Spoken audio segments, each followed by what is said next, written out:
अगर फिर हुआ रूस पर हमला तो ला दूंगा सुनामी। तानाशाह ने अमेरिका और नाटो को दी धमकी। पुतिन ने किम जोंग उन के साथ किया रक्षा समझौता। बोले अमेरिकी दबाव के आगे कभी नहीं झुकेगा रूस। ये खबर दुनिया को हिला देगी, सुनो और समझो। पुतिन और किम जोंग उन ने अब खुलकर कह दिया है रूस और उत्तर कोरिया अब साथ हैं और यह जोड़ी किसी भी तरह के दबाव को बर्दाश्त नहीं करेगी। यह समझौता कोई कागज पर दिए गए शब्द नहीं, यह एक चेतावनी है। जो किसी भी तरह की हरकत करेगा उसे दर्दनाक कीमत चुकानी पड़ेगी। किम और पुतिन ने मिलकर एक सैन्य रक्षा समझौते पर हस्ताक्षर किए हैं और संदेश सीधे था, हम पीछे नहीं हटेंगे। KCNA ने बताया कि यह बयान उसी समारोह में आया जहां उन उत्तर कोरियाई सैनिकों के लिए स्मारक की शिलापट्टी लगाई गई जिन्हें कहा जाता है कि वे रूस के साथ यूक्रेन की लड़ाई में शामिल रहे, मॉस्को के लिए खून बहाया। यह सिर्फ निष्ठा की कहानी नहीं, यह एक स्पष्ट संकेत है। समर्थन हथियारों, गोला बारूद और सैनिकों में तब्दील हो रहा है और यह समर्थन मात्र प्रचार नहीं, यह वास्तविक और खतरनाक है। कीव और सियोल के अनुमान बताते हैं कि उत्तर कोरिया ने युद्ध क्षेत्र में 10,000 से ज्यादा सैनिक तैनात किए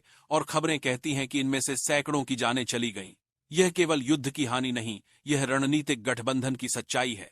बदले में रूस ने आर्थिक बादेश की तरफ और सैन्य तकनीकी सहायता दी, और अब यह सहायता बोलकर नहीं बल्कि जमीन पर मिसाइलों और सैनिकों के रूप में दिख रही है। पुतिन की आवाज में अब उग्रता है। उन्होंने साफ कहा कि अमेरिका या कोई भी देश रूस पर दबाव नहीं बना पाएगा। जो भी भूलकर भी रूस की सीमाओं पर या उसके हितों पर हमला करना चाहेगा उसे ऐसे परिणाम भुगतने पड़ेंगे। उन्होंने इसे चेतावनी नहीं बल्कि घोषित नीति कहा। अगर कोई हमला करेगा जवाब बहुत गंभीर होगा। समझो, यह सिर्फ शब्द नहीं, यह व्यवहार की हिम्मत है।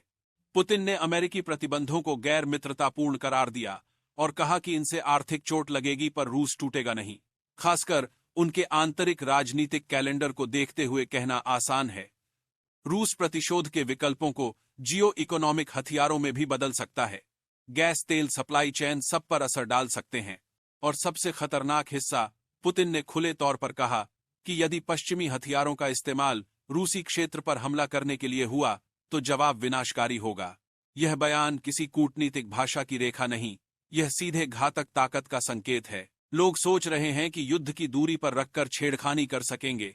उन्हें अब सोचना होगा, अब बारीक रेखाओं के पार जाना महंगा पड़ेगा। यहां पर जो तस्वीर उभरती दिख रही है वह साफ है। रूस और उत्तर कोरिया की साझेदारी एक सामरिक धुरी बन चुकी है, एक ऐसी धुरी जो क्षेत्रीय युद्ध के आयाम बदल सकती है। यह समझौता सिर्फ हथियारों का आदान प्रदान नहीं, यह राजनीतिक इरादों और सैन्य समर्थन का सार्वजनिक संकल्प है। और जब दो ऐसे नेता साथ आते हैं जो किसी भी तरह के दबाव को चुनौती देने के लिए तैयार हैं, तो दुनिया को चिंता करनी चाहिए। खासकर वही देश जो अपने आक्रामक कदमों से मर्यादा की सीमाएं लांघते हैं। अब सवाल यह है, दुनिया क्या करेगी? क्या पश्चिमी देश फिर से नीतिगत प्रतिबंधों और कूटनीतिक दबावों पर निर्भर रहेंगे, या वे समझेंगे कि अब स्थिति बदल चुकी है और रणनीति में भी बदलाव चाहिए? समापन में एक बात साफ है, यह गठबंधन सिर्फ एक रिकॉर्डेड समझौता नहीं, यह एक चुनौती है। अगर कोई फिर गलत फैसला करता है और रूस पर हमला करने का ख्याल लाता है तो पुतिन ने कहा है, जवाब इतना जबरदस्त होगा कि प्रभाव वैश्विक भी महसूस किया जाएगा। दुनिया अब 3 शब्दों में समझे, सावधान, तैयार और वरना परिणाम बहुत भारी होंगे। यह वक्त खामोश नहीं रहने का है, यह वक्त समझौते की गंभीरता को पहचानने और अपनी रणनीति को फिर से परखने का है। आवाज उठाओ, सवाल पूछो, पर याद रखना, अब जोश में लिए गए किसी भी कदम की कीमत केवल स्थानीय नहीं रहेगी। दोस्तों, आपके हिसाब से नॉर्थ कोरिया का तानाशाह सही कर रहा है या गलत? कमेंट में जरूर बताइएगा।